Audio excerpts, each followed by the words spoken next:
encontro do curso Educação e Cidadania, dos Direitos Humanos e UECA no currículo escolar, desculpa. O nosso encontro tem como tema crianças e adolescentes em situação de risco social e as instituições de acolhimento. Nesta noite, teremos como palestrante Mércia Diniz e Eric Diniz, que fazem parte da Casa Irmã Luciana em Esperança.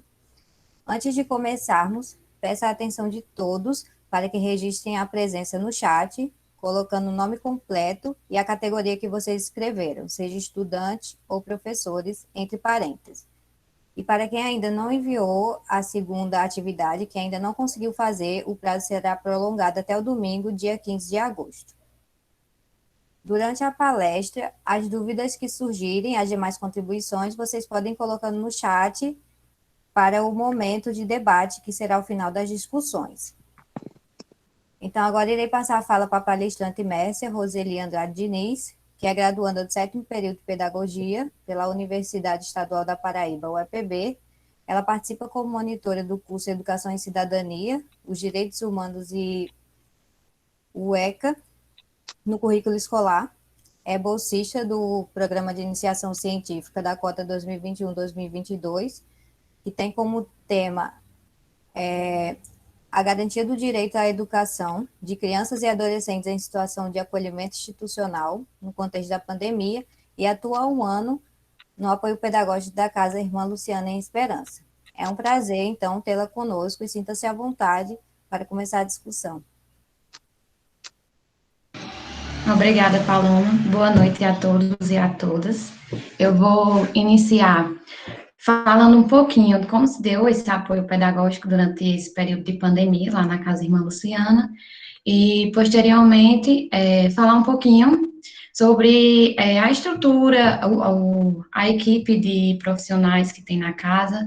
Também vou mostrar o Instagram da casa para que vocês possam seguir e acompanhar todas as atividades que a gente desenvolve com as crianças e adolescentes. E é isso. Bom, eu acredito que eu comecei lá há mais de um ano, acho que foi no finalzinho de julho do ano passado.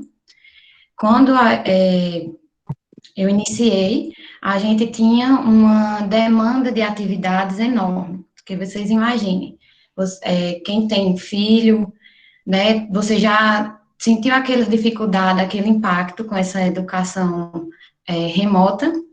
Então, imagine, assim, e sentiu impacto e, por vezes, podia assistir uma videoaula ou alguma coisa do tipo. Lá não, a gente tinha bem mais crianças e adolescentes do que hoje em dia, e vinha uma demanda de atividades impressas, como não tinha a tecnologia suficiente para todos, enfim, a gente precisava das atividades impressas. Então, era uma demanda enorme de atividades. Então, como eu faço pedagogia, então tenho um contato com o meu tio, então ele me chamou para fazer parte desse apoio. Faz parte eu e Marília. Marília atualmente está afastada por um acidente que ela sofreu e tudo mais, mas faz pouco mais de um mês, assim, que ela está afastada. Enfim, a gente começou essas atividades e no final a gente destacou, assim, um déficit muito grande como eu posso dizer, nessa junção entre as escolas e a casa de acolhimento. Eram atividades totalmente fora de contextos, por exemplo, o dia dos pais, o dia da família, então, vinham atividades para entrevistar os pais, por exemplo, então, vocês imaginam as crianças e adolescentes em contexto de institucionalização, e vinha esse tipo de atividade. Então, faltou, o que a gente viu que faltou esse diálogo entre escola e a casa de acolhimento. Não por falta da gente, porque a gente fez de tudo, fez o possível para entregar aquelas demandas de atividades. Então, para vocês terem noção, chega o final de ano, tinha criança faltando 40 atividades para serem feitas. Então, assim, por mais que a gente se dedicasse, se empenhasse, ainda faltou aquilo. E a gente, como era uma cobrança muito grande, a gente não podia nem, como eu posso dizer assim, explicar o assunto. Tem que fazer atividade por cima de atividade e se virando como a gente podia. Com o passar do tempo, no comecinho desse ano, a gente teve uma reunião, né, com o secretário, daqui de Esperança, secretário de Educação, e ficou para que ele cedesse, para que o município cedesse uma pedagoga, e eles pudessem ir à escola, as crianças e adolescentes da instituição. Então, assim, para pelo menos eles terem esse vínculo, esse contato com a professora, com a sala de aula, para eles não perderem, assim, né, tudo que já foi perdido nesse período de pandemia, e principalmente para eles que estão dentro desse contexto. Então, o que aconteceu? Infelizmente, acabaram denunciando a instituição, dizendo que estavam fazendo aglomeração e tudo mais, sendo que não foi isso que aconteceu. As crianças, elas tinham horários para irem com as cuidadoras e com as educadoras para a escola, era uma escola pertinho da instituição. Então, seguindo todos os protocolos, usavam máscara, álcool em gel, tudo bem certinho, tudo como tinha que ser. E acabou sendo denunciado. Então, a gente voltou, né, com a gente para fazer essas atividades com eles, para desenvolver essas atividades, e acabou depois que, planejamento por planejamento, a professora, ela está indo agora para a instituição, porque pelo menos agora eles têm esse contato com ela. E a gente ficou como um reforço, e não a gente tomando de conta dessa demanda de atividades, que era uma coisa absurda. Então, assim, o apoio pedagógico nosso agora está mais como um reforço, como um auxílio. Então, assim, como tem que ser. Agora, falando um pouquinho sobre como se formou a Casa Irmã Luciana, né? De quem foi essa iniciativa, de onde surgiu essa ideia. A gente tem aqui a Fundação Nosso Lar, que por alguns motivos ela foi denunciada, né? Houve algumas denúncias da sociedade civil, enfim. Isso que vai explicar mais, bem melhor para vocês. E a partir da iniciativa do Poder Judiciário e do Poder Executivo das cidades de Esperança, Lagoa de Roça, Areal e Montadas, então foi criada a Casa Irmã Luciana, que inclusive completou 2 anos de fundação agora dia 8 de agosto. Então, foi uma iniciativa para que as crianças pudessem ter, as crianças que já são tiradas tantos direitos deles, direito a ter um lar, a ter educação, saúde de qualidade. Então, foi pensado esse ambiente para que eles pudessem vivenciar um pouco mais disso, vivenciar um lar melhor para eles. A Casa Irmã Luciana, ela tem, as cidades, como ela faz parte desse consórcio intermunicipal, as cidades que eu citei, elas cedem à equipe técnica. Então, a pedagoga, ela é de Montadas, a assistente social, ela é de Areal, e a psicóloga, ela é de Lagoa de Roça. Então,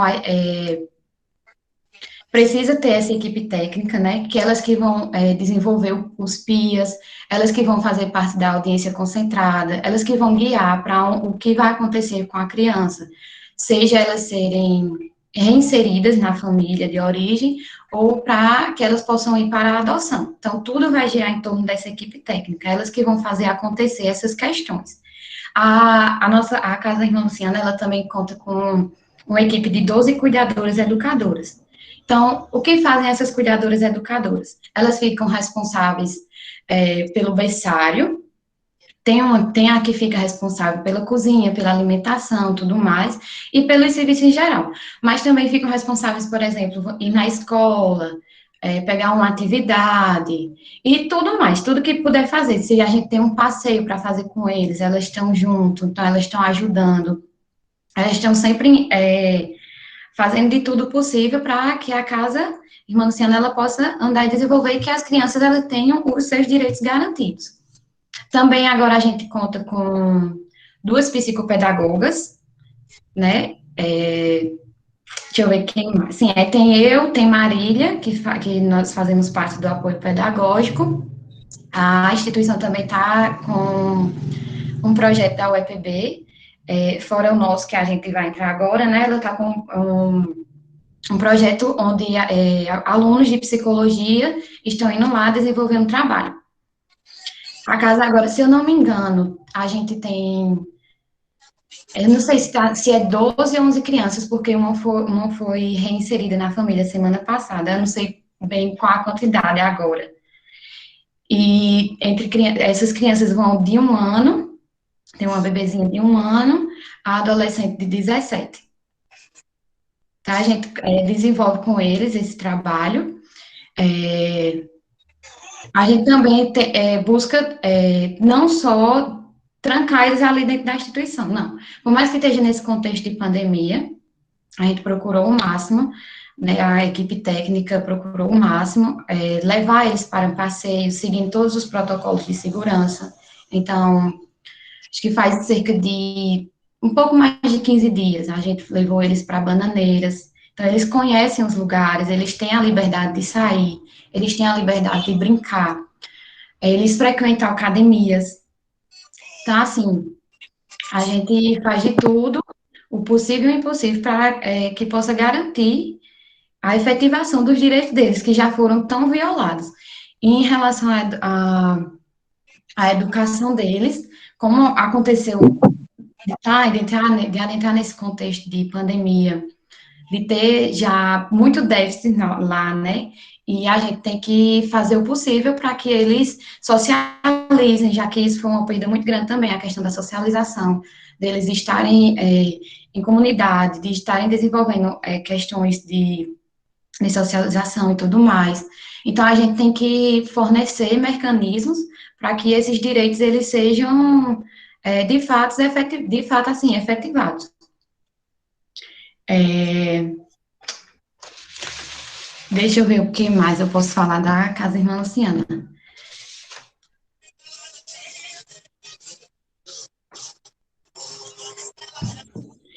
Pronto, no mais assim, é isso. O apoio pedagógico é esse, que a gente faz parte. A equipe, eu já falei toda para vocês. Se tiver alguma dúvida também agora, em relação à estrutura ou tudo mais,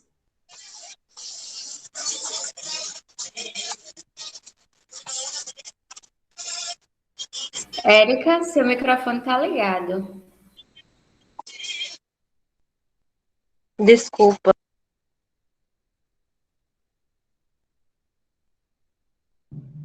tem alguma questão, Paloma? Ou Mariana?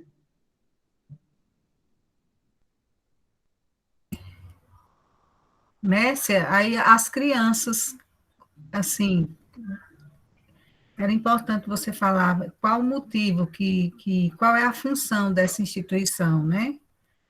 E porque as crianças precisam estar lá na casa, né, na instituição de acolhimento, no caso essa específica, Irmã Luciana. Bom, as crianças que estão lá estão em contexto de vulnerabilidade, sejam eles econômico, na questão, quando seus direitos são violados, direitos básicos da educação, saúde e tudo mais. Então, elas são acompanhadas e acolhidas pela instituição. Uhum. A gente tem uma pergunta de Fabenice Bernardo. Ela perguntou se as famílias dessas crianças, enquanto elas estão internas na casa, se elas recebem visita dessas famílias. Elas recebem sim. O vínculo é mantido até o possível, né? Então, eles mantêm. Geralmente, os familiares levam algum alimento ou alguma coisa que eles estejam precisando.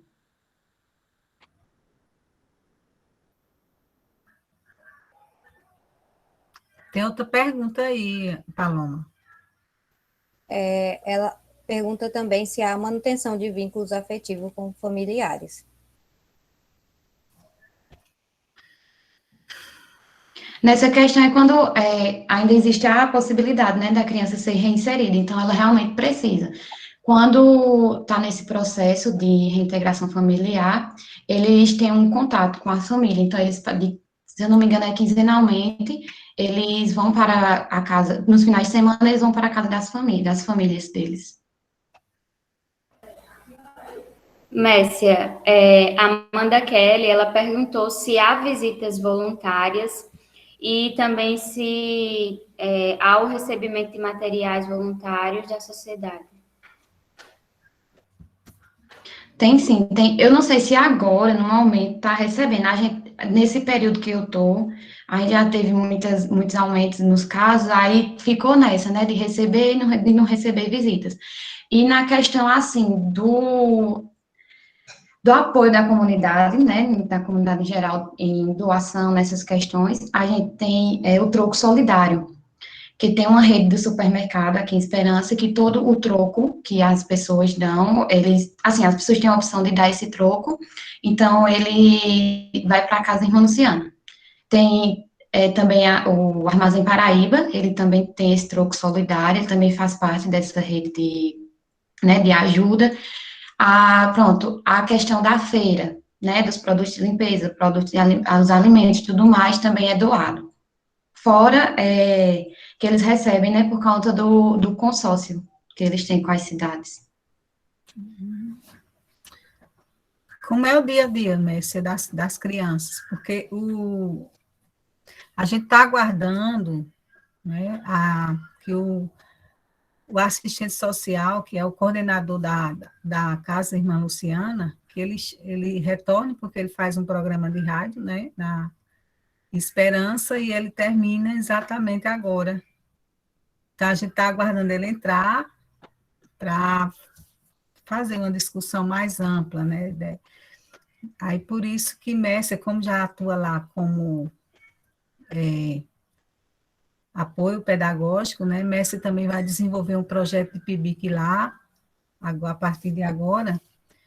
Então, a gente pediu para a Mércia falar da experiência dela, que é muito importante. Tem outra pergunta aí, Mariana. Professora, só um minuto. Eu acho que ele já está por aqui, vice? Tá? Boa noite, já estou por aqui, gente. A Mauri Diniz, não era Eric, não? É a Mauri Eric. É Mauri Eric, tá certo. Mas tem uma pergunta para você, Mércia. Antes dele começar, né, a participação dele, que no caso, acho que é Paloma Mariana que vai fazer a apresentação, aí você responde essa pergunta, aí a gente já pode passar para a Mauri, que eu já agradeço, né, tanto a Mércia como a Mauri por terem aceito esse convite, inclusive mudou a agenda, porque seria hoje uma professora e faleceu um parente, aí eu tive que assim, mudar essa agenda que eu tinha feito, mas graças a Deus deu certo. Obrigada, professor não, ele é assistente social. Mércia, a pergunta é de Maria Michelane. Ela pergunta se recebe crianças de outras localidades também. Recebe sim. Inclusive até fora do consórcio, não é isso, tio? Nós só recebemos por determinação judicial, tá certo? Damos prioridades, estamos dando prioridade no momento diante da situação epidemiológica do município, a apenas os municípios consorciados. Só abrimos uma exceção para a cidade de Puxinanã por determinação judicial. Pronto, Mariana. Mércia, acho que encerra por aqui. Agradeço. No finalzinho, professora, eu coloco o Instagram, eu mostro para todo mundo seguir. Obrigada, Mércia. Muito obrigada, Mércia, pelas suas contribuições. Boa noite a todos e todas. Sou Mariana Pereira, estou no 7º período de pedagogia também, tá? E antes de dar continuidade e passar para a segunda parte, gostaria de lembrar mais uma vez a todos aqui presentes que caso alguém ainda não tenha colocado seu nome no chat, pode colocar o seu nome completo e a categoria a qual você se encaixa, se é professor ou se é aluno, tá certo? Então, agora vamos falar um pouco sobre a Mauri Eric.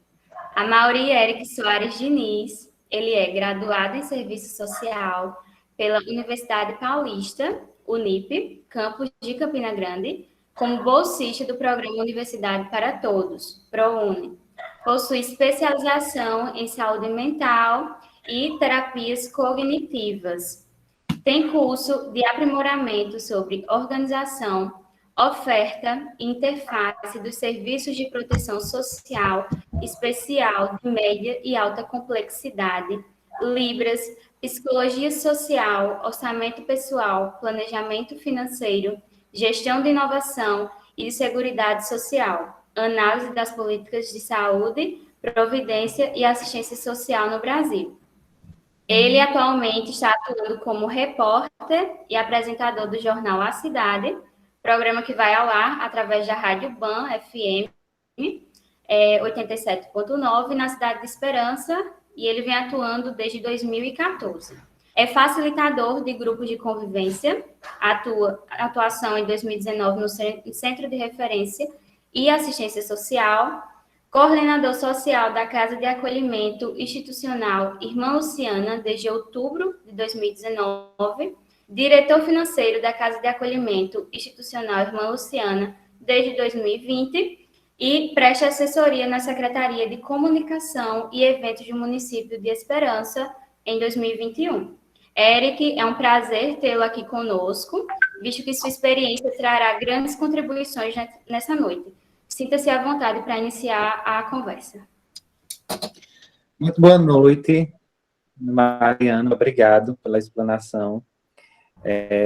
Dá uma excelente noite também à minha sobrinha, que foi a precursora disso tudo, a Messia, e aí, desde já parabenizar pelo trabalho que ela vem desenvolvendo frente à Casa Irmã Luciana, esse suporte pedagógico é de extrema importância. Bem, como a Mariana falou, meu nome é Amaury Eric Soares Diniz, eu sou formado em Serviço Social pela Universidade Paulista de Campina Grande, sou bolsista do programa Universidade para Todos, que é o ProUni, né, que é algo que eu defendo com unhas e dentes, porque é um programa extremamente importante, principalmente para dar acesso às pessoas a adentrarem as universidades. E aí, é uma honra também poder trazer aqui para vocês e explanar para o acolhimento institucional, falar um pouco sobre a Casa Irmã Luciana. Isso é de extrema importância, porque as casas de acolhimento são instituições, né, que em dados momentos nós não podemos, né, divulgar ações, até mesmo porque a maioria das situações e demandas apresentadas em casas de acolhimento, elas seguem em segredo de justiça. Mas o que está ao nosso alcance, é que é permitido, a gente está sempre explanando, né, e levando ao maior número de pessoas possíveis o que é o acolhimento institucional, porque às vezes as pessoas pensam que o acolhimento institucional é aquela criança que é retirada do seio da sua família nuclear, colocada num denominado abrigo, que já não é um termo mais usado, nem abrigo, nem orfanato. Hoje, o termo mais correto a ser usado é instituição de acolhimento. E aí é muito importante falar dos nossos serviços, daquilo que é ofertado pela casa. E aí, como a Mariana falou, a minha experiência no serviço social com especialização em saúde mental e terapias cognitivas, que vem dando aí uma ajuda imensa no que enfrenta as demandas que são extremamente apresentadas no cotidiano da instituição. E aí, eu estive, enquanto facilitador de grupos de convivência, lá no CRAS, que é o Centro de Referência de Assistência Social, e já era um ambiente totalmente diferente, né? Porque no CRAS está a porta de entrada da política de assistência social. Então, a gente está no CRAS para fortalecer aqueles vínculos e não permitir que eles sejam rompidos. Então, é uma realidade totalmente diferente da que eu fui. O CRAS, ele trabalha na proteção integral de atendimento à família, que é o PAIF, o Serviço de Proteção de Atendimento Integral à Família, que aí vem fortalecer, através dos programas que estão dentro do CRAS, como, por exemplo, Serviço de Convivência, Fortalecimento de Vínculo, Criança Feliz, entre outros, e também daqueles benefícios assistenciais que são inscritos no Cadastro Único do Governo Federal, conhecido como Bolsa Família. E aí era uma realidade totalmente diferente, estava lá para fortalecer vínculos, né? daquelas famílias que, porventura, necessitavam de serem assistidas pelo CRAS, e aí se tornaria algo mais, entre aspas, mais prático de se resolver. Afinal, no CRAS nós trabalhamos com grupos de convivência, como, por exemplo, grupo de idosos, grupo de gestantes, grupos de mulheres, e aí a gente dá uma amplitude maior quando a gente vai para o serviço de convivência e fortalecimento de vínculos, que a gente trabalha com crianças a partir de 6 até os 17 anos, no Criança Feliz, que a gente já trabalha a gestação em si até os 3 anos de idade, né, a primeira infância, e aí são serviços que são ofertados. E aí eu estava acostumado, né, estava na área de conforto ali, né, fortalecendo esses vínculos. Eu vou até falar no senso comum, amava, né, fazer aquele trabalho, porque a política do idoso me chama muita atenção, a política que envolve a mulher me chama mais atenção ainda. Eu sou um militante fiel das políticas públicas voltadas às mulheres, e estava, né, aí já na gestação da atuação frente às demandas apresentadas por crianças e adolescentes, né? A gente já vê que são famílias que já estão, né, vivenciando uma vulnerabilidade social, que necessitam daquele serviço ser ofertado, um serviço com excelência, e assim eu fazia meu trabalho. E aí, em 1º de outubro de 2019, eu adentrei a Casa Irmã Luciana. No finalzinho de setembro, eu recebi o convite, né, para fazer parte da Casa Irmã Luciana, que tinha sido inaugurada 2 meses antes, no dia 8 de agosto de 2019. E aí foi um desafio muito grande, né, porque afinal, como eu explanei aqui para vocês, eu estava vindo lá do fortalecimento de vínculos, eu já ia para o rompimento do vínculo. Então, já não existia mais a possibilidade do fortalecimento naquele momento. Então, isso é um dos impactos maiores. E hoje estou coordenador social e diretor financeiro da instituição, e aí começa, né, todas as demandas a serem apresentadas. E aí você precisa, né, ter, principalmente, uma escuta qualitativa, no sentido de saber aquelas demandas que são apresentadas, e é uma vivência totalmente diferente da do CRAS. Porque quando a criança chega até a instituição, é por meio de denúncias com o Conselho Tutelar. O Conselho Tutelar, ele é um órgão fiscalizador. Então, como é que funciona o Conselho Tutelar? Ele funciona de uma forma mais objetiva, através de denúncias. Então, aquela criança que, porventura, criança e adolescente que, porventura, já esteja passando por uma violência de direito, né, a sociedade civil tem o direito, e eu acredito que o dever, principalmente, de comunicar ao Conselho Tutelar, e aí o Conselho Tutelar, como órgão fiscalizador, ele vai apurar as denúncias que estão sendo feitas, e de antemão o que acontece. Quando eu cheguei na Casa Irmã Luciana, a primeira visão, e aí eu era muito novo, né, estava me formando, faltava apenas 2 meses, eu percebi uma demanda muito crescente de crianças que adentravam a instituição. Então, nem toda criança que esteja no perfil de vulnerabilidade social, ela tem que ser institucionalizada. Não existe isso. Essa é uma visão que a gente tem que retirar. Diante da violação do direito daquela criança, dentro do núcleo familiar, o que acontece? A gente pode procurar, a gente, enquanto Conselho Tutelar, né, o Conselho Tutelar, ele pode procurar o que se chama de família extensa. O que é uma família extensa, Eric? É um tio, é uma tia, é um avô, uma avó. E aí a gente vai seguindo até um primo, né, que seja um primo de primeiro grau, que tenha vínculos com a criança, porque também não é assim, né? A gente não vai inserir a criança em qualquer lar que aquela criança não tenha vínculo, aquele adolescente não tenha vínculo, não é dessa forma. Mas a criança tendo uma família extensa, aquela criança pode ser colocada, né, e aí entra com a ação judicial, a fim de que aquela família tenha a guarda provisória daquela criança, para que ela não chegue à institucionalização. E é um trabalho muito aos conselhos tutelares dessas cidades que nós somos consorciados, e aí hoje ele já tem uma visão mais diferente, porque nem toda criança, eu costumo até dizer, nem toda criança que está na rua é uma criança que, na rua no sentido assim, vi uma criança lá na rua, vou denunciar porque aquela criança está na rua e aquela criança tem que estar lá no abrigo. Era essa visão que se tinha, não é desse jeito que funciona uma casa de acolhimento. E aí passa, né, principalmente o serviço de proteção especial de alta complexidade, eles garantem, o serviço garante a proteção integral, ou seja, moradia, alimentação e inúmeros serviços que, porventura, aquele usuário precise. E aí tem instituições de acolhimento como a nosso perfil, o acolhimento institucional de crianças e adolescentes, existe casas de acolhimento de idosos, e por aí vai.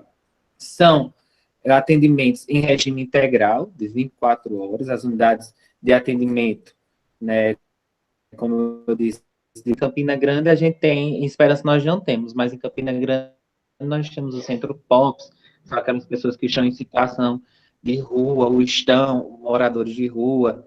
E aí, né, a gente segue principalmente o viés que não ter uma referência familiar, e então acontece o acolhimento institucional. Como é que acontece? O Conselho Tutelar, ele informa a instituição naquele momento, porque quando se de fato tem que ser um acolhimento institucional, a instituição precisa dizer, né, ao órgão, Conselho Tutelar, as vagas existentes, se existe vaga, se existe a possibilidade de acolhimento daquela criança. E aí a gente já usa de outra parte de saber se existe uma família extensa, não tendo uma família extensa, a gente está acolhendo aquela criança, que no prazo de 24, 48 horas, o Conselho Tutelar informa ao Poder Judiciário, no caso aqui de Esperança é a segunda vara mista, né? E aí essa criança é institucionalizada. Então, o órgão que leva o Conselho Tutelar, que informa ao Poder Judiciário é o Conselho Tutelar, e no prazo de 76 horas a gente tem que emitir, diante daquilo que foi nos apresentado, o Plano Individual de Atendimento, que é o PIA. Toda criança institucionalizada, ela precisa ter o PIA, o termo de acolhimento, porque aí é o histórico daquela criança, né, que outrora foi violado seu direito. Aí eu ouvia vocês perguntar, mas como assim? Como é institucionalizado? Existem inúmeras formas de violação de direitos, né, seja por violência, seja por falta, por exemplo, dos cuidados mais básicos, né, da atenção mais básica à saúde, à educação, à alimentação. E aí, inúmeras violências, né, que são ocasionadas, que aí existe também outro ponto, que é um déficit de quase todos os municípios que eu já fui, que é o não fortalecimento da rede socioassistencial, ou seja, a rede na saúde, na educação, na assistência social, em todos os âmbitos desses órgãos que podem assistir a família. Porque eu já peguei situações, por exemplo, de uma criança que está acolhida, mas ela nunca passou pelo CREAS, que é a porta de entrada. Ela nunca passou pelo CREAS, que já é quando o direito já é violado, mas ainda existe a possibilidade de fortalecer aquele vínculo. E aí já vai direto ao Conselho Tutelar, aquela denúncia, mas esquece que existe toda essa rede socioassistencial que pode assistir essa família, que pode poder dar subsídios, de potencializar a família, no sentido de fortalecer aqueles vínculos, daquela família se reestruturar, daquela família poder ser protagonista, e aí dar mais condições de vida aos genitores, à criança ou ao adolescente. Mas, para tudo isso acontecer, teve que haver, né, uma parceria da segunda vara, na época, quem estava enquanto juíza era a doutora Adriana Lins, mas uma pessoa que encabeçou essa luta para a Casa Irmã Luciana hoje ser uma instituição pública foi a promotora de justiça, a doutora Fábia Cristina, promotora de justiça aqui do município de Esperança. Que aí, o que acontece? O nosso lar era uma instituição voltada mais para a filantropia, diante das situações apresentadas sem fins lucrativos. Então, assim, é como se, por exemplo, eu tivesse um filho, levava para lá e pronto. Era uma casa que acolhia como nossas casas. E não existia, de fato, um acolhimento institucional. E aí foi se pendurando essas situações. O que acontece? Existiam várias denúncias, porque várias crianças estavam lá, sem ter uma atenção, principalmente voltadas a potencializar seja uma reintegração, ou seja, uma adoção. Então, o Nosso Lar teve uma repaginada nos seus anos finais, né, com a ajuda de doutora Fábia, doutora Adriana, e aí não teve como manter a instituição, porque não havia mais a possibilidade de Esperança manter, Esperança no que eu digo a Prefeitura Municipal de Esperança, manter todos os custeios, porque é muito alto os custeios de uma casa de acolhimento. O que acontece? Firma uma parceria com os municípios de Esperança, que está sediando a instituição, firma parceria com Areal, Montados e São Sebastião de Roça, que fazem parte da comarca de Esperança. E aí o nome, procura-se, né, um novo nome para ser dado à instituição, mas o serviço continuava no sentido de acolhimento institucional, e aí a gente, enquanto órgão judiciário, principalmente o gestor municipal, acata, né, a vontade de uma grande maioria, e principalmente da dele, em homenagear a irmã Luciana, que foi uma benfeitora no município, né, por 50 anos. Ela era uma freira holandesa, que por 50 anos ela abdicou totalmente de sua vida para prestar serviços, né, assistenciais mais voltados à filantropia no município de Esperança. Né? Não era assistência social no direito, era voltada à filantropia. E aí a irmã Luciana se tornou realmente um ícone no município de Esperança. Ela veio a falecer, e aí não existia outra pessoa digna de receber, né, essa homenagem.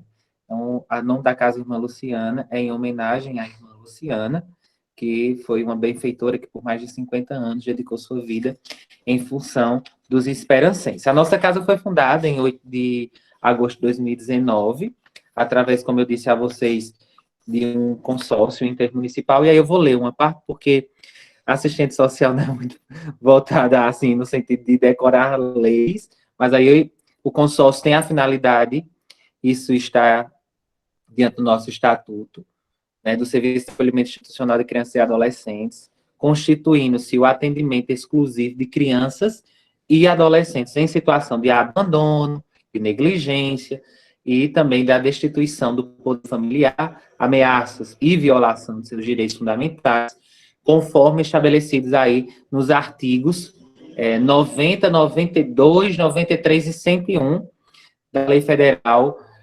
8069, de 13 de julho de 1990, que é o Estatuto da Criança e do Adolescente. Então, todas as casas de acolhimento, elas estão funcionando, porque nós temos uma lei, que é a Lei 8069, que completamos 1 anos, no dia 13 de julho, agora, de 2021, que é o Estatuto da Criança e do Adolescente, que assegura, né, os direitos dessas crianças, principalmente, a ter, né, os seus direitos assegurados, de fato, porque existia a lei do menor, antes da lei 8069, existia a lei do menor, que não vinha a realmente abarcar todas essas demandas que eram apresentadas, né, e as famílias viviam, né, e colocavam a vida dos seus em risco. Então, o acolhimento institucional, esse serviço de proteção social especial, que está na alta complexidade. Então, como eu falei para vocês, o CRAS é a básica. A média, estamos lá no CRAS. E a instituição de acolhimento, ela é alta complexidade, os direitos violados, aquelas crianças que estão em situação de abandono, aquelas crianças que sofreram, né, violação dos seus direitos básicos. E aí a gente segue, minha gente. É uma missão extremamente árdua, né? Muitos desafios apresentados. E aí eu dizia, aí hoje nós estamos com um outro juiz, que ele é referência em Campina Grande. É um juiz, assim, minha gente, que é admirável pela forma no qual ele lida com o direito da criança e do adolescente. Ele, de fato, efetiva esse direito, né? E ele não permite que dentro desses órgãos, como, por exemplo, as casas de acolhimento, os direitos também sejam violados. Então, o doutor Hugo Zaya, ele vem mostrar para nós, né, e aí, diante de todas as falas dele, da importância do serviço de acolhimento, mas, sobretudo, o trabalho que tem que ser feito com a criança e com a família. Nós, enquanto casa, nós estamos para assegurar o direito da criança e do adolescente. Mas para eu poder assegurar esse direito, eu preciso trabalhar junto com a família, mas é uma missão muito árdua.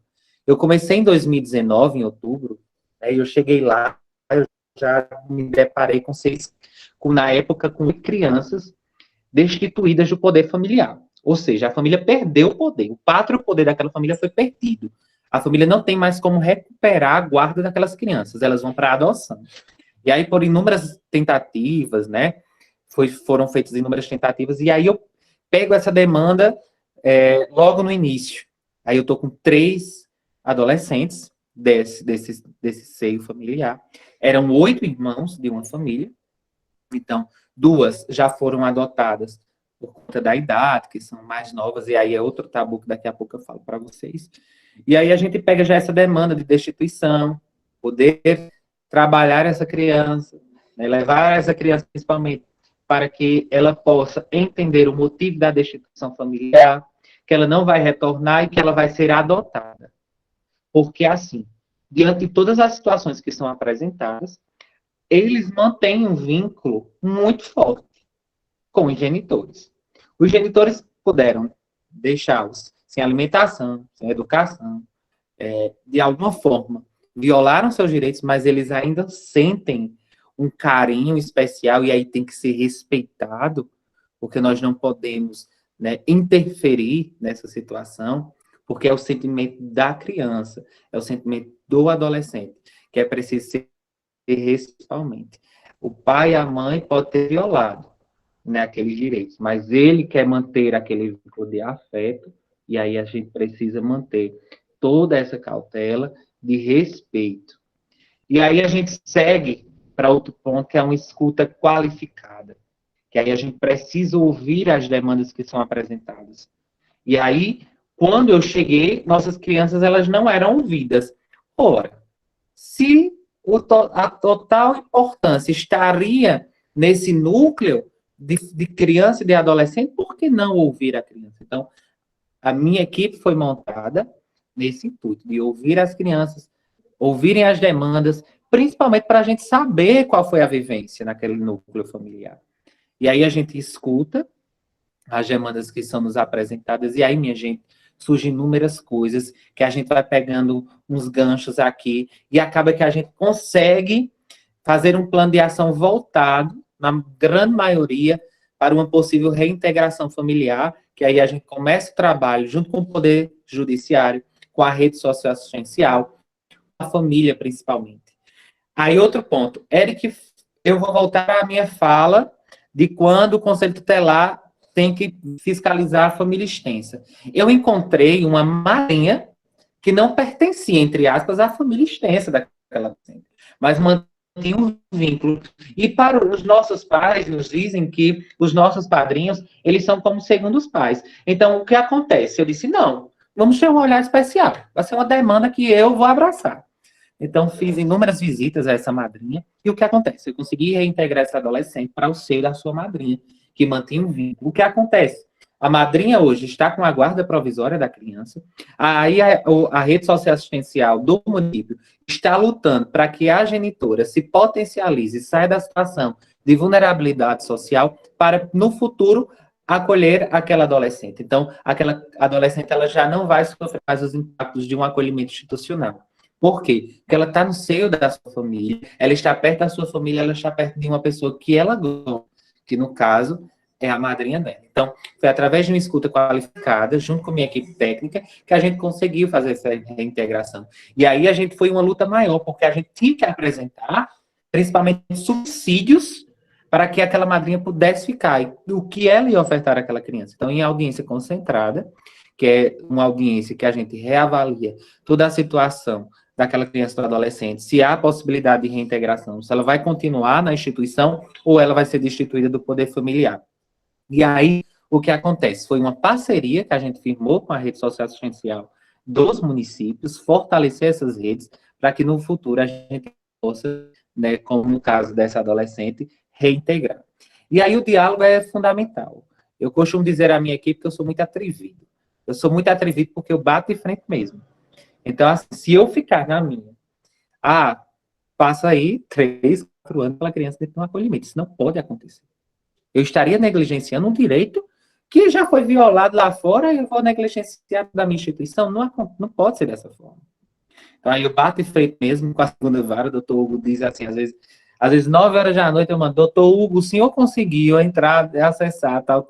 Doutor Hugo diz, que tu não para. É porque a gente precisa ser, né, um profissional de bater de frente, de lutar, direitos que não podem ser mais violados. Então, a gente luta, e o doutor Hugo é um parceiraço, e aí a doutora Fábia nem se fala, e a gente manteve essa parceria firmada com a promotoria, com o Ministério Público, através da promotora doutora Fábia, com a segunda vara na pessoa do doutor Hugo, e a gente consegue, né, através dos embates que são nos apresentados, a fortalecer cada vez mais esses vínculos, a fortalecer essa família.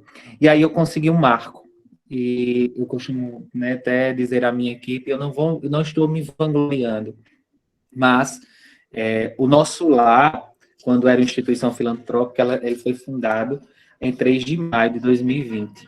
Foram quase 20 anos de instituição. E a Casa Irmã Luciana, em 2 anos, nós conseguimos 14 reintegração, ou seja, quando a criança volta para o seio da sua família, a gente conseguiu potencializar essas 14 famílias, a gente conseguiu direcionar essas 14 famílias para receber essa criança. Foi um preparo muito grande de muitas coisas a serem, de fato, vista, e aí foi em frente ao CRAS, o CREAS, Conselho Tutelar. Não, minha gente, a gente precisa tentar sim, porque a gente não sabe. Aí, outra visão muito pobre, que eu acho que, enquanto profissional, não gosto de usar isso, mas eu queria muito que as pessoas entendessem que as famílias, quando aquela criança é retirada daquela família, você não pode esperar que aquela família, por exemplo, que às vezes eu vejo nos discursos de algumas pessoas, que aquela família possa oferecer riquezas àquela criança. Não é dessa forma. A gente precisa potencializar e saber se existe vínculos a serem fortalecidos. A gente precisa saber o que aquela família precisa. Então, por exemplo, eu reintegrei um pré-adolescente na última semana. O que eu encaminhei? Que a genitora fosse participar do grupo de mulheres do CRAS, que o pai ele fosse assistido pelo CRAS e o CRAS pudesse ofertar cursos profissionalizantes. Eu encaminhei para o AMENT, que é um programa, né, de saúde mental moderada aqui no município de Esperança. Eu encaminhei e pedi para que fosse vistos todos os meses que aquela família precisava ser assistida pelo CAPS, que, porventura, aquela família precisava de um benefício eventual em forma de cesta básica, que a gente poderia assegurar aquela família nas políticas de segurança alimentar. Então, assim, existe um leque de coisas que a gente consegue potencializar essa família. E essa é a missão das casas de acolhimento. Fortalece essas famílias e insere essas crianças ou adolescentes. E aí, eu tive 14 reintegração e 6 adoção. Você fica triste, Eric, quando você tira, porque assim, o poder de destituição é da promotora e é do juiz, mas é baseado nos meus relatórios e da minha equipe técnica. Então, assim, para mim, quando, por exemplo, instituí esses 6, né, que foram adotados, porque não havia mais possibilidades. E eu sou muito insistente. Eu tentei, das formas que eu tentei dos 14, eu tentei dos 6. De potencializar, de mostrar serviços, e as próprias famílias diziam que não queriam. Então, assim, se a família disse que não queria, nós não teríamos a possibilidade de tentar, porque era um desejo daquela família não querer mais aquela criança. É difícil, Eric, é muito difícil ouvir, porque aí a gente se coloca enquanto humano. Eu viso muito meu trabalho, Lenilda, de uma forma humanizada, e a gente precisa ter, aonde a gente for, esse olhar humanizado. E aí me doía, porque o Poder Judiciário mandou, por exemplo, 3 vezes eu visitar a mesma família que dizia que não queria aquela criança, que aquela criança não fazia mais parte da família, porque ela já tinha engravidado, porque não sei o que, inúmeros obstáculos, que não eram pertinentes, que aquela criança poderia, se fosse por aceitação daquela genitora. E aí eu tenho que compreender também que é o desejo dela. E eu respeitei o desejo da genitora. E aí eu insiro a criança, né? E aí eu mando a criança para adoção. E aí é mais uma alegria, porque quando eu vejo inúmeras mulheres, né, que são estéreis, que não podem ter criança, inúmeros homens e que adotam essas crianças, e aí eu vejo que tudo na vida tem um propósito. Aquela criança foi para aquela família para dar muita alegria, eles mantêm esse vínculo muito forte comigo. Às vezes eu digo, vocês têm medo de mim, não, né? Porque todas as vezes eles mandam vídeos, mandam fotos, e aí a gente vibra de alegria porque aquela criança está dando certo, foi colocada numa família substituta e aquela família está dando um suporte maravilhoso, e aquela criança pertence àquela família. Então, tudo que a gente quer e tudo que eu viso e eu cobro da minha equipe é isto, é esse olhar humanizado, mas, sobretudo, que a criança tenha família. A casa de acolhimento é uma casa de passagem. O ECA preconiza 18 meses de acolhimento, mas, se porventura necessita de mais tempo, em casos excepcionais. E aí a gente luta incansavelmente. Pegamos uma pandemia, Paloma, que veio nos assustar. E aí a gente diz assim, Eric, como é que vocês... Muitas pessoas me perguntam como é que a gente sobreviveu, porque foi uma luta muito árdua. E aí, na época que começou tudo, que fechou tudo, eu estava com 19 crianças. E aí começa as aulas remotas. Foi uma loucura que Messi já fez uma explanação aí para vocês. E aí a gente vai se moldando, e é isso que a pandemia vem nos trazer, né? Que a gente se reinvente. E aí a gente precisou se reinventar. E as parcerias cada vez mais diminuindo. As pessoas não fortaleciam mais aqueles vínculos. As escolas, porventura, né, em alguns dados momentos, se afastaram da casa. Enfim, tudo se afastou. E aí existe um desafio muito grande, que é cuidar.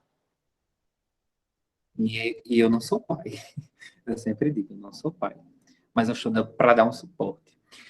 Aí existe uma coisa bonita, que foi algo que foi acontecendo naturalmente. Hoje eles me veem como a própria família deles. E isso eu fico feliz, fico lisonjeado. É o trabalho humanizado que deu certo. Não foi a minha parte técnica que deu certo, foi meu olhar humanizado. E aí, enquanto profissional, eu aprendi que a gente precisa ser educadores sociais por excelência, que a gente precisa ser humanizado, que a gente precisa ter um olhar carinhoso, principalmente, com tantas demandas que são apresentadas. E aí a gente, né, tem essa parceria. Eu já não sofro mais quando as crianças saem, já aprendi. Afinal, eu quero maior felicidade deles, que eles sejam reintegrados, sejam inseridos em famílias substitutas.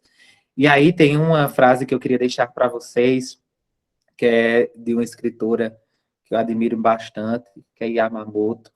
Ela que, para mim, é uma firme escritora do serviço social, que ela diz assim: o momento que vivemos é um momento pleno de desafios, mas que nunca é preciso ter coragem, é preciso ter esperança para enfrentar o presente. É preciso resistir e sonhar.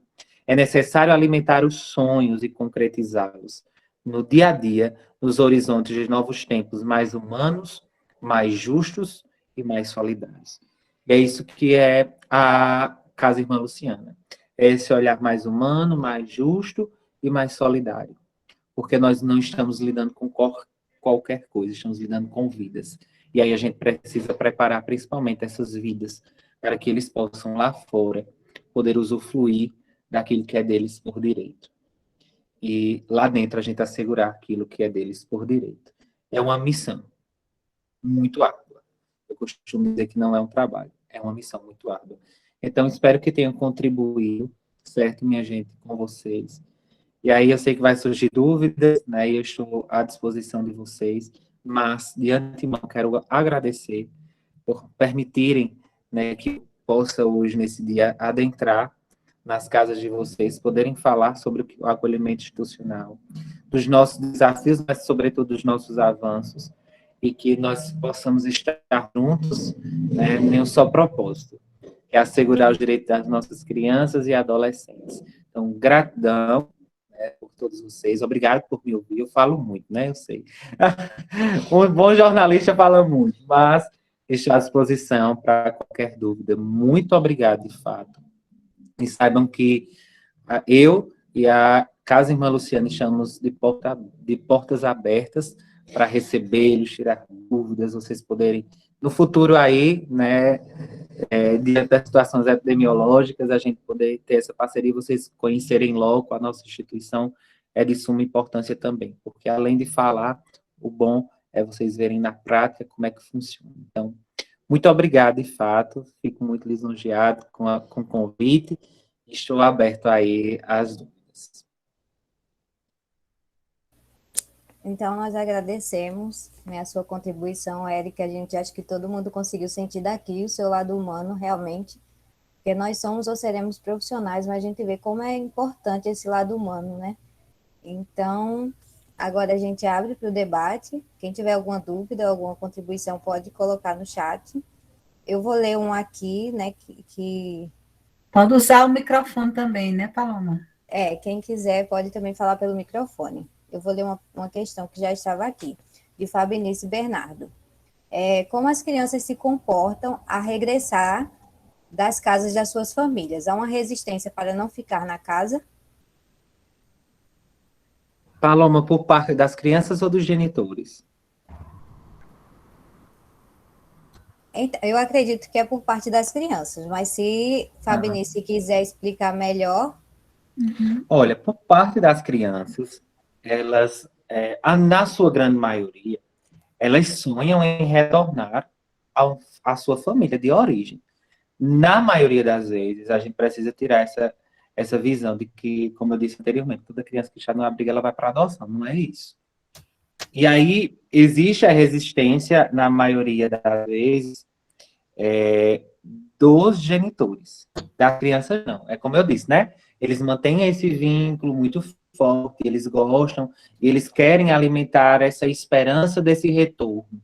Então, só tive, diante de todos os 2 anos, eu só tive uma situação, uma demanda que foi apresentada, a criança disse, não quero, não vou voltar. E aí, como é que faz? Paloma, a gente vai respeitar, sim.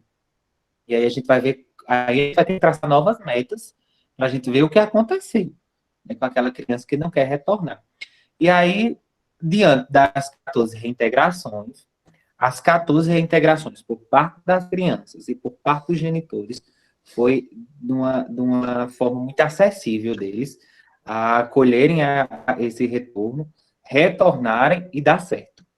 Então, nesse período de tempo, dessas 14 integrações que aconteceram na Casa Irmã Luciana, nós não sentimos, né, uma resistência, nem por parte dos genitores, nem por parte das crianças.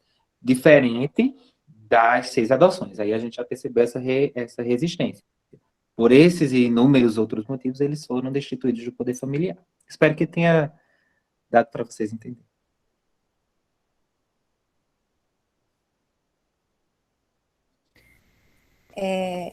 Érica Vidal pergunta: como acontece o processo de acolhimento das crianças na casa de apoio?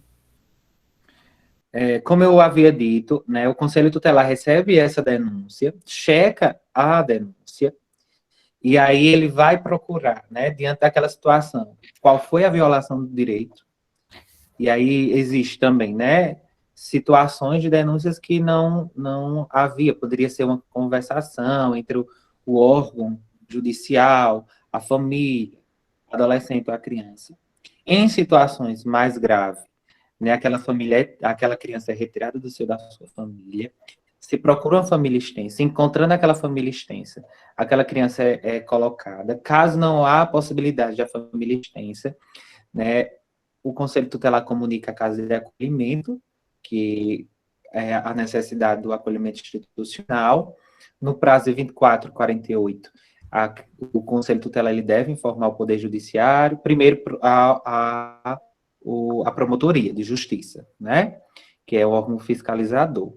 Posteriormente, a segunda vara, e aí a Casa Irmã Luciana, no prazo de 78, a gente tem que bolar, porque às vezes, na maioria das vezes, não vem nada daquela criança por onde ela passou, enfim, relatórios mais pertinentes, então a gente faz um plano individual de atendimento, traça metas e envia para o Poder Judiciário, que é a segunda vara aqui da Comunidade de Esperança. Maria Michelane pergunta se continuam o acompanhamento com as crianças que retornam às famílias. Continuam, mas não por parte da casa de acolhimento.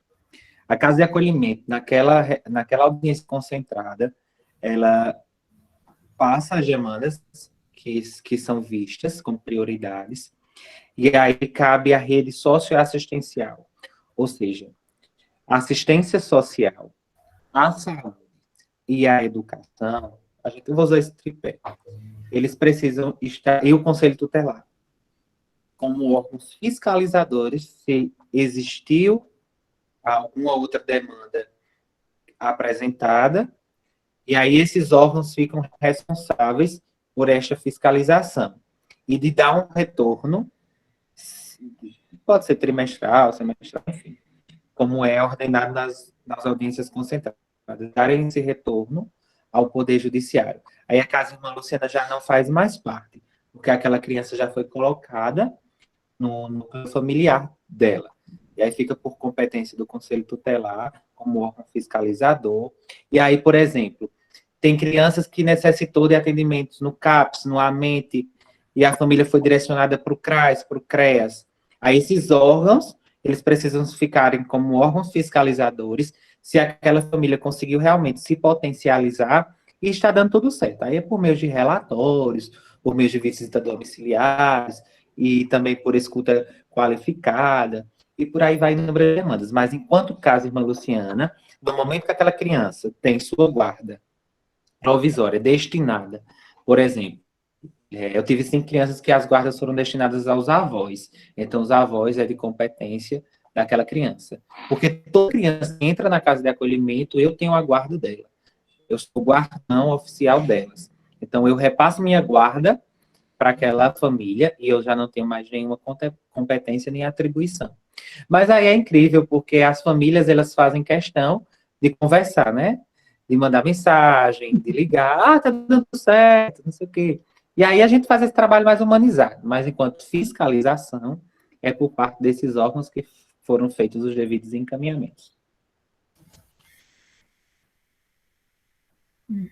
Certo. Mais alguém tem alguma questão? Eu queria. Pode falar. Não é nem questão de pergunta, é mais assim uma curiosidade. Parabéns, Eric e Mércia, pelo trabalho. Lindo. E assim, como é lidar com essa criança cheia de carência, né, passando por um processo de vulnerabilidade? Como chega o emocional, psicológico? Como é lidar com essas situações assim? Vivenciar isso, que a gente, né, passa por um contexto tão longe das nossas vivências. Então, conte-nos a nós, como é vivenciar essas experiências assim? Érica, é assim, acho que é um dos momentos mais difíceis, eu acho, verdade, porque eles querem ter uma família, eles não têm, porque eles foram afastados. Então, até a figura, acho até engraçado, porque até a figura masculina ressalta para eles, enfim, eu não acho correto, mas infelizmente é uma cultura, dessa questão da presença e tal. E aí o que acontece? Eles querem ser a minha família, eles querem estar no meio da minha família e eles querem viver como para eles, como o diretor vive. E aí é uma missão mais árdua para mim. Porque aí a doutora Fábio diz, Eric, você não pode criar vínculos. Aí eu digo, é humanamente impossível. A senhora pode brigar comigo, mas é humanamente impossível. E aí a gente tem, né, essas lutas diárias de abdicar dos meus próprios domingos, porque eles querem ir para o sítio dos meus pais. Aí lá vou eu com eles para o sítio dos meus pais. E a gente mantém esse vínculo porque eles precisam de uma referência, mesmo quando ele estiver naquele processo de acolhimento. Eu acho correto, sabe? Porque aí eles vão se direcionando, e aí, nas minhas conversas, aí a gente vai dizer, olha, eu digo sempre, vocês estão numa casa de acolhimento, mas tio Eric também foi criado só pela mãe dele. E olha só, o tio Eric estudou, que está aqui, tio Eric hoje é diretor de vocês. Então, todo mundo pode ter, né, essa possibilidade. Se você acolher com muito carinho e abraçar aquele que porventura lhe apareça de bom. Aí existem inúmeras conversas, a gente é amiga, a gente brinca, a gente faz noite de pijama, a gente briga, né, porque tem dias estressados, aí tem dia que eu estou estressado. Aí a gente briga, aí no mesmo momento a gente volta a se falar, a gente chora junto. Aí quando eles estão bem estressados, querendo fazer um monte de coisa, aí eu digo, é desse jeito que vocês vão querer a amizade do Eric? Aí a gente vai ter esse jogo, a gente precisa saber lidar. É muito atípico os meus dias, sabe? E aí a gente vai lidando com as situações apresentadas, mas eu falando bem humano mesmo, eu sou muito apaixonado por eles. Inclusive, me achei muito engraçado, minha gente. Eu vou até compartilhar com vocês, não tenho compartilhado com ninguém. No domingo foi Dia dos Pais, né? Aí, o mais incrível foi porque eles fizeram cartas, eles fizeram muitas vezes. E aí eu vou ter que explicar. Eu não sou o pai, mas eu posso ser uma referência de um homem que está para cuidar, de um ser humano que está para amar. E aí a gente tem que abraçar mesmo. Aí pode vir promotor, pode vir juiz, e aí eu não vou tirar isso de mim, porque é algo muito humano meu. E eles precisam de carinho. Aí a gente se abraça, a gente se beija, a gente, como disse a vocês, a gente briga. Aí só querem que eu viva 24 horas. Eu digo, eu tenho minha mãe, eu tenho minha família, como é que vocês vão querer? E aí vai acontecendo as dinâmicas do dia a dia, que é muito bacana, e aí eu sou completamente por cada um. Mais feliz ainda eu fico quando eles voltam para casa. Aí é que eu fico feliz. Mas enquanto isso não acontece, né, a gente vai se adaptando às formas que devem ser feitas. Boa noite, Francisca. Boa Obrigada noite. pela sua presença, viu, aqui. Muito importante, muito relevante. Francisca é professora do Departamento de Educação também, da UFB. Quer fazer uma intervenção, Francisca? Rapidinho, pode ser? Fique à vontade, não fique Bom, sempre que precisar. Fiquei assim. Primeiro quero pedir desculpa, boa noite a todos vocês. Pedir desculpa que eu entrei atrasada, mas assim, foram 2 eventos que eu fiquei com muita vontade de assistir, que foi uma palestra com a professora Bernadette Gatti, organizado pela PIB de Residência, né, do Nordeste. Então, que foi muito interessante, e vocês, né? Então, eu entrei um pouquinho atrasado por isso, me desculpem. Parabenizar as meninas, né? Porque provavelmente a maioria foram minhas alunas. É muito bom ver vocês assim com essa desenvoltura, com essa eloquência, já atuando, né, nesses processos educativos, né? Embora não seja a educação formal, regular, mas é também um processo educativo, a gente percebe isso claramente, né, nas falas de vocês. Parabenizar a Lenilda pelo trabalho super interessante que ela tem feito com esse curso de extensão. Me desculpe a ignorância, mas eu nunca pensei que o ECA pudesse render tanta coisa. Não pensei. E aí, Eric, eu acho que eu ouvi a boa parte da sua fala, a gente vê esse seu envolvimento com esses processos educativos, né? Eu acho que, eu vi que você é assistente social, mas eu acho que, acima de tudo, você é um educador. Desculpa, eu fiquei muito emocionada com a fala de vocês aí. Bom, e eu estava lembrando, enquanto você falava, por ser de Esperança, que eu conheci digamos, um orfanato em Esperança, anos atrás, fui lá algumas vezes, era dirigido, infelizmente eu não estou conseguindo lembrar o nome da pessoa que tomava conta desse orfanato, não era institucionalizado, né? Era uma... Eu acredito que era Andréia, Francisca. Andréia, isso mesmo. Uma pessoa... E aí Professora, por isso que eu estou assim, emocionada. os 2 filhos da professora Val Margarida, eles são daqui. Exato, é isso. É isso. Então, eu conheci esse orfanato ainda com a Andréia, que era uma batalhadora, né? Eu acho que as primeiras vezes que eu fui lá, as 2 primeiras vezes foi com ela, porque tinha na verdade, assim, é irmão da esposa do meu filho, agora, que fazia campanhas para ajudá-la, aí a gente se envolveu e foi lá algumas vezes, esteve com essas crianças, conversou, dialogou. Teve uma vez até que foi para um sítio, né? Ela tinha conseguido um terreno, estava batalhando lá para fazer uma casa, a gente foi com eles para esse sítio. Foi muito interessante. A última vez que eu fui, ela não estava mais, estava já estava nesse processo de institucionalização, ou já estava institucionalizado, mas não era você, porque já faz um tempo. E uma coisa que eu estava pensando agora é que o discurso da professora Bernadette Gatti foi muito voltado para esse olhar humanizador que nós precisamos, digamos assim, resgatar. É uma coisa lamentável, né? E você fala também disso, de ver essas crianças como seres humanos na sua integralidade, que não são só crianças vulneráveis, elas são crianças com emoções, com sentimentos, com vontades, com interesses, que é essa questão da humanização.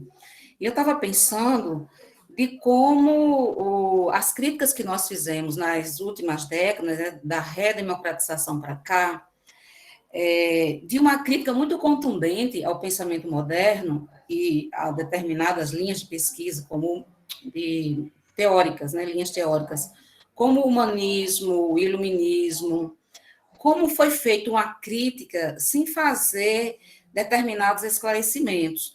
E aí a gente não conseguiu deixar claro que o humanismo ele tem a ver também com humanização, né? Que iluminismo tem a ver com ciência, e que a gente acabou fazendo uma crítica que deixou as pessoas muito confusas, né? Então, falar de humanismo era quase que um crime, falar de iluminismo, de ciência cartesiana era quase que um crime. E aquele velho jargão, né? A gente jogou fora a água com o bebê dentro, né? Foi embora tudo, a gente não soube separar. Então, hoje a gente confunde esse lado humano, de todo ser humano e dos processos educativos, a gente confunde ciência com crença, né? Ciência com religião, com as minhas crendices até. Infelizmente, a gente está nesse processo. Então, as duas palestras que eu estava querendo ouvir hoje, elas trouxeram muito fortemente esse discurso em torno da necessidade da humanização nos processos educativos.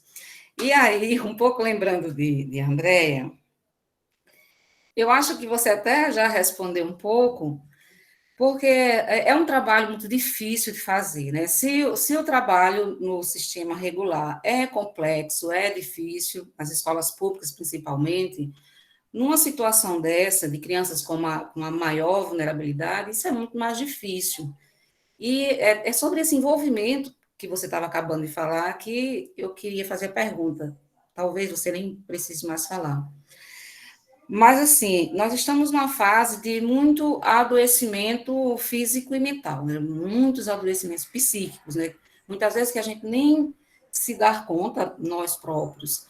E nós, educadores, precisamos estar muito atentos a isso, porque, obviamente, quando nós adoecemos psiquicamente, a gente vai refletir isso para as pessoas com as quais a gente trabalha. Então, e me parece que você consegue manter, digamos assim, um equilíbrio, né, nesse trabalho que você desenvolve sem se angustiar. A impressão que eu tenho é que, apesar dos 36 anos de educação, eu não conseguiria fazer esse trabalho. Eu não conseguiria.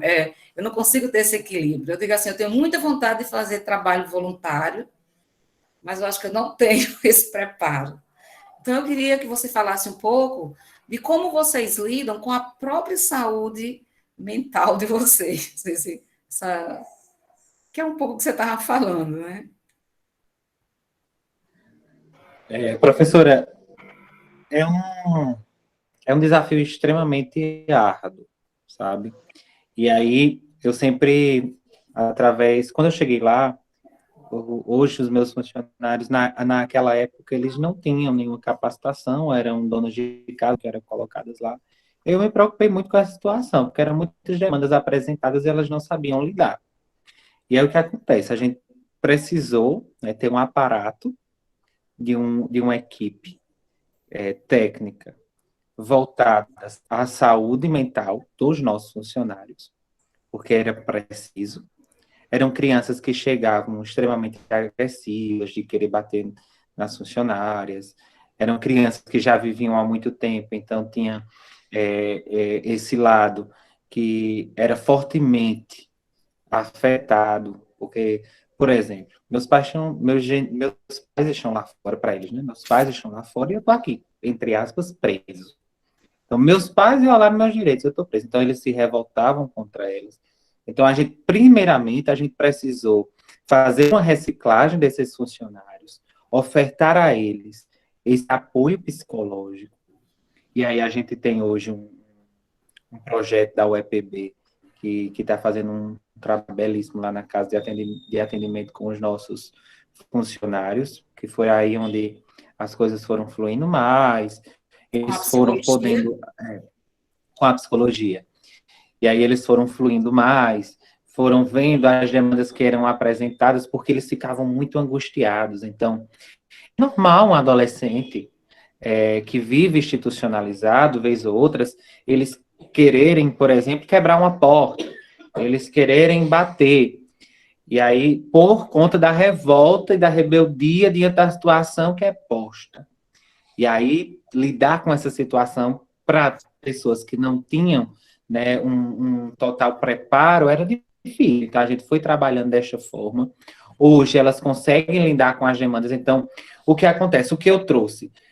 Que é uma casa de acolhimento, mas nós não somos uma bolha. Nós não estamos a par de uma sociedade. Nós estamos inseridos, as crianças estão dentro da sociedade.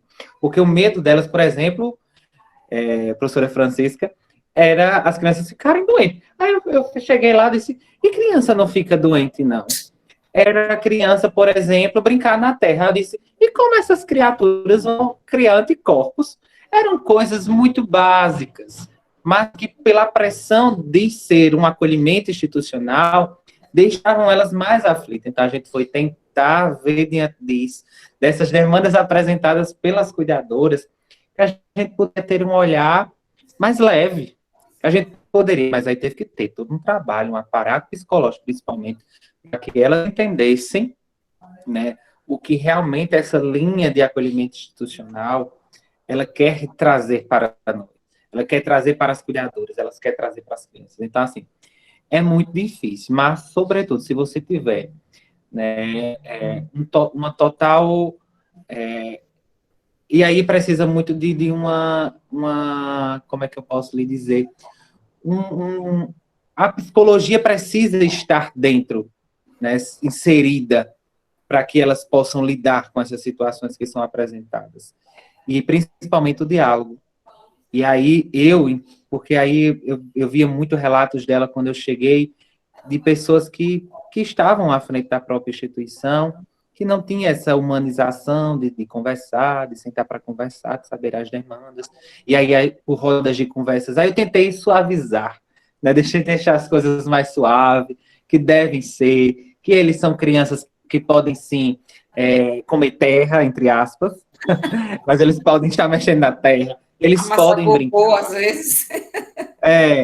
E aí as coisas foram mais suaves, as coisas foram melhorando. E aí, professora Francisca, eu priorizo sempre o atendimento com elas. Eu percebo, diante de algumas situações, que tem uma que está muito calada. E aí eu gosto muito, e eu vou priorizar sempre, enquanto eu estiver lá, a saúde dos meus funcionários. Porque é pelos meus funcionários que eu vou conseguir lidar com as demandas das crianças. E aí, além deles, precisam delas serem também cuidadas. E foi aí que a gente conseguiu deixar o nosso ambiente mais suave. E hoje, Mércia pode até explanar aí que realmente se torna um ambiente mais familiar, porque era isso meu intuito, de não trazer... Já tinha, né, lá fora o estigma de crianças de abrigo, crianças de orfanato. Eu ficava doente quando eu via isso. E aí a gente foi desmistificar, eu fui bater de frente com os diretores de escola, que as minhas crianças, elas eram tratadas diferente, eu não queria esse tratamento diferenciado, eu queria que elas fossem inseridas como deve, sim, elas não estão a par de uma sociedade, elas não estão dentro de uma bolha. Aí, professora Francisca, as coisas começaram a fluir, mas, infelizmente, diante da pandemia, a gente não conseguiu mais, no sentido assim, evoluir como a gente queríamos, mas diante do que era nos puxo, das reinvenções que teve que acontecer, a gente se retou, e aí a gente conseguiu mudar bastante coisa. E estamos aí, né, de fato, como a gente gostaria de ser.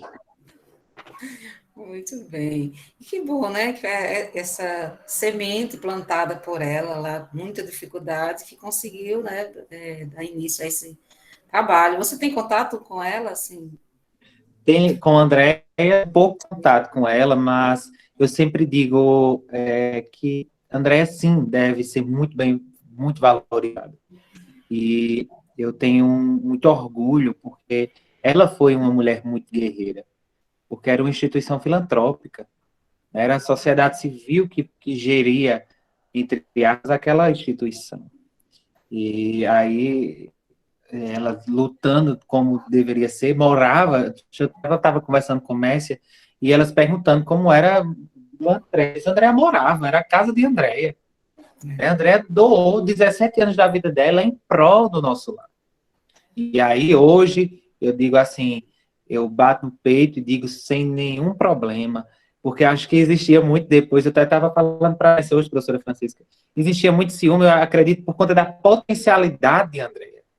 Andréia tinha um olhar muito bacana para o acolhimento. E como ela saiu, foi muito desumano. E a gente estava conversando sobre isso hoje. E eu, enquanto diretor da Casa Irmã Luciana, eu valorizo a forma de qual ela geriu a instituição, como ela poderia gerir aquela instituição, porque a Andréia trouxe muitos benefícios para aquela instituição, ela fez muita parceria. Né? E aí um exemplo que eu cito é com a cantora Daniela Mercury, que ela tinha contato direto com Daniela Mercury. Daniela Mercury, por muito tempo, também contribuiu com o nosso lar. Hoje, nós somos uma instituição não seguindo mais os moldes do nosso lar, mas esquecer do legado, da história deixada por Andréia. Ela certamente não vai lembrar de mim, mas diga que uma professora de Campina Grande mandou um grande abraço para ela, se abrir. Parabéns pelo trabalho. Obrigado, professora. Meninas, Paloma, tem mais alguma pergunta no chat? Tem mais duas questões. Acho que a gente pode fazer rapidinho para fechar, né, essa discussão. Isso. Então, o evangelista Salles, saudando, lanço minha gratidão e elogios pelo momento e fala. Amaury, qual o seu olhar em relação ao funcionamento das instituições da rede socioassistencial? Há uma efetiva parceria ou observa-se não é minha obrigação? Entre aspas.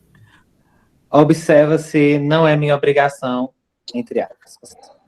Com certeza.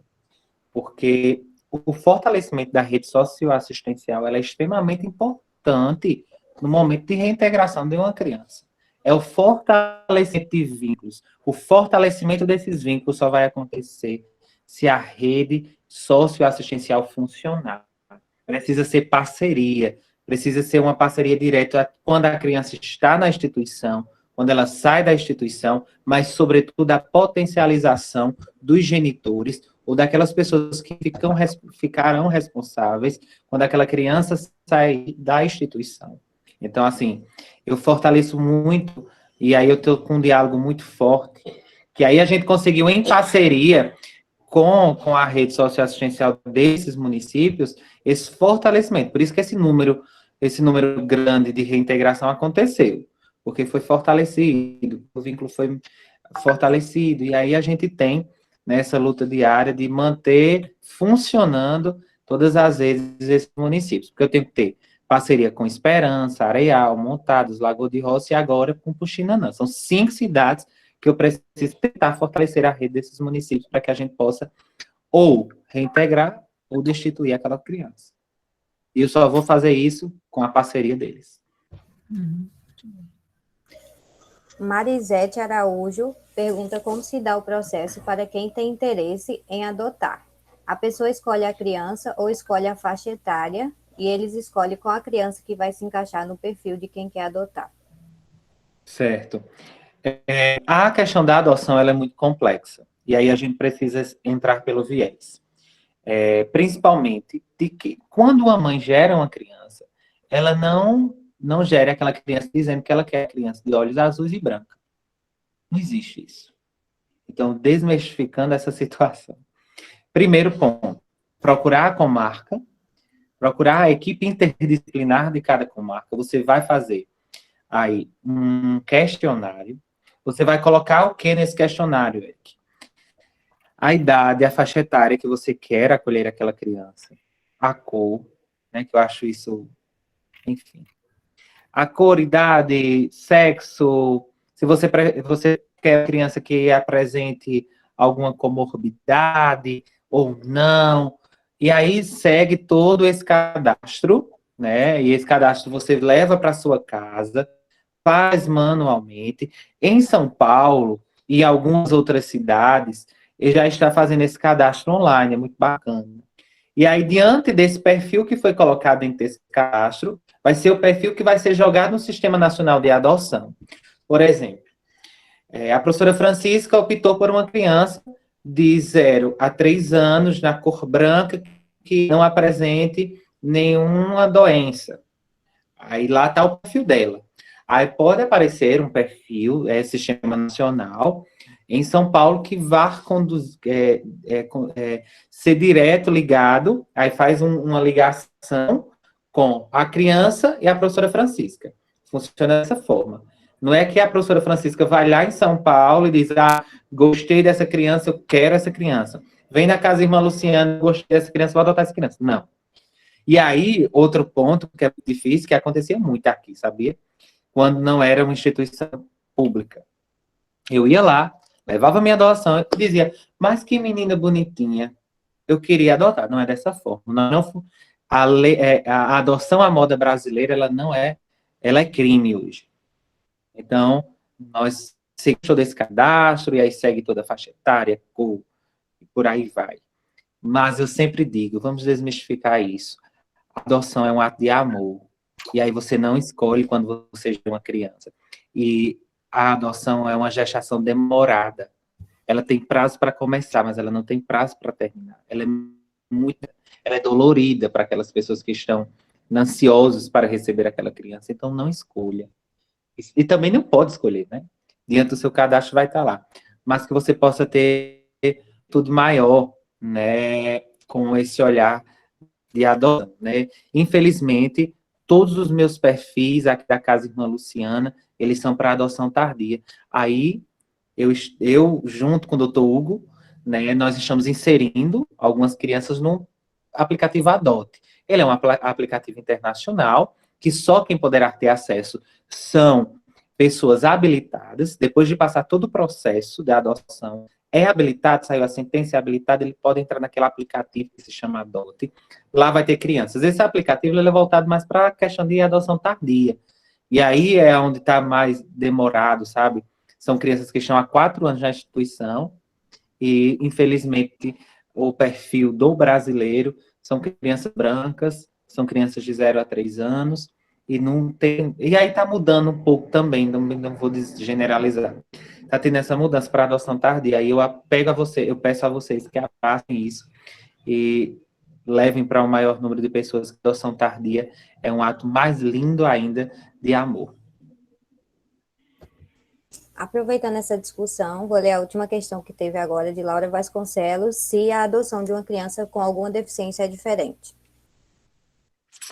Existem prioridades, sabe? E aí uma criança com uma deficiência, com certeza, isso aí eu afirmo, que na maioria dos cadastros essas famílias não querem uma criança que tenha algum tipo de deficiência física ou mental. Porque, por exemplo, eu tenho uma criança autista, mas essa criança foi adotada. Mas aí já existe, sabe, um tabu dessa família que está ali para poder acolher aquela criança. E aí o que acontece? Dificulta mais. E aí existe a prioridade no sentido de que, diante do perfil de números casais que estão na lista de adoção, geralmente eles não colocam. Aí, geralmente, se você tem essa prioridade, você coloca como uma prioridade, com certeza você vai ter mais chance de adoção. Ok, Paloma, vamos encerrando, querida. Eric, a Mauri, muito grata pela sua contribuição, pela sua participação. Foi realmente... a gente chega a se emocionar, né? Porque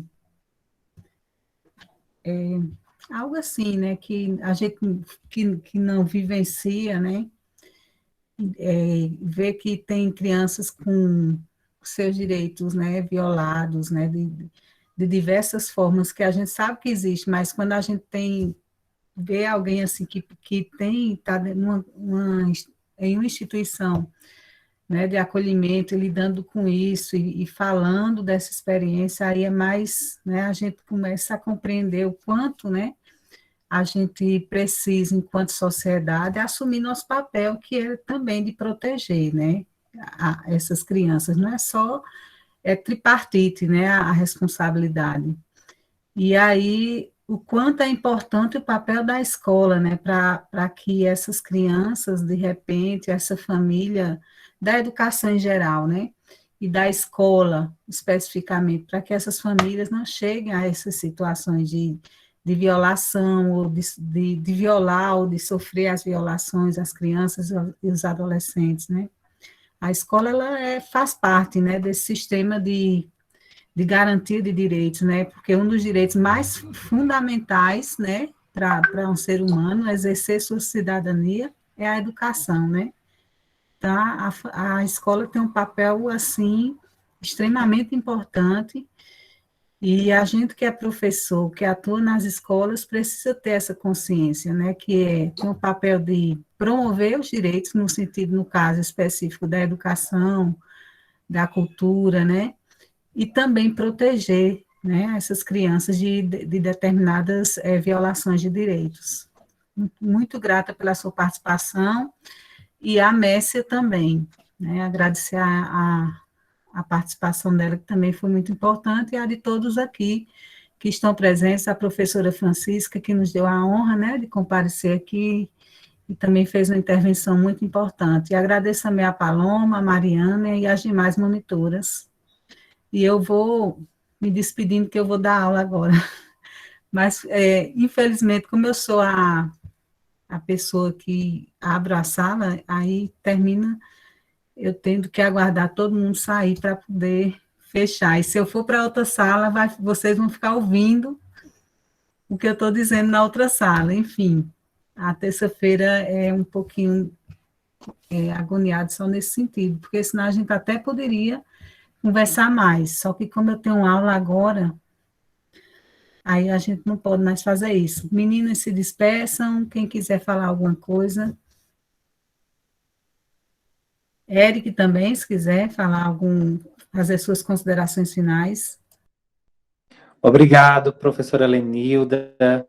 Obrigado, né, a minha sobrinha Messia, né, pelo convite, que é um excelente profissional que vem desempenhando um trabalho belíssimo, né, no suporte pedagógico lá da Casa Irmã Luciana. Muito obrigado pelo convite.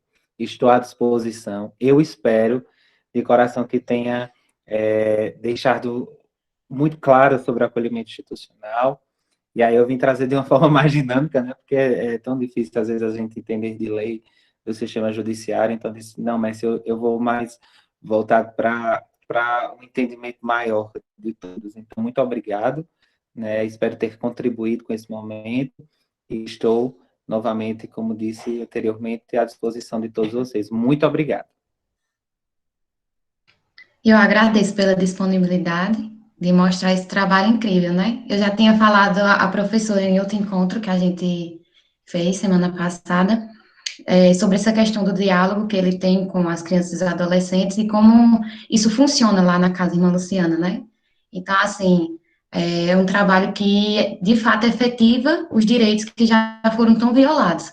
E é para isso que a gente está aqui, né? Para lutar por eles e para entender que eles precisam da gente enquanto profissionais, mas também como humano, como um lado de amor e de carinho e de afeto que eles tanto precisam. Então, só gratidão por esse momento, obrigada à professora Lenilda também, e obrigada, Ti, pela presença.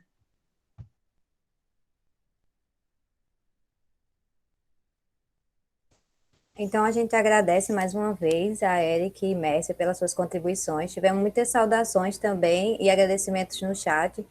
A gente vê como é importante esse espaço, né, dessa explanação também, para, como o Eric disse, desmistificar todas as visões que as pessoas têm. Eu falo isso também porque Na minha cidade tem uma casa de apoio e as pessoas acham que essas instituições querem apenas retirar essas crianças das famílias. Mas a gente vê e sente, mesmo através das telas, né, o sentimento que vocês sentem, essa importância dessa luta, e a gente sente também como é o trabalho de vocês, e que vocês, como outras instituições de apoio, também só querem garantir o direito dessas crianças e também ajudar as famílias. Então, foi muito importante. Tenho certeza que contribuiu para todos que estão aqui. Agradecemos mais uma vez e desejamos uma boa noite a todos. E até o próximo encontro, que será no dia 24 desse mês, de agosto. Obrigada. Dia 17, não? Enfim, não sei, deixa eu ver. Não é de 15 em 15 dias, né? É dia 17. Tá certo, então. Então, dia 17 de agosto. É. Desculpa. Mas Boa tem noite. problema não, tem problema não. Boa noite, meninas. Obrigada por tudo. Eu vou ver se eu vou entrando por aqui. Sim, Paloma, eu vou precisar de você quinta-feira. Porque eu vou A fazer. gravação, professora. Para a gravação. Ai, obrigada, Mariana, por ter avisado.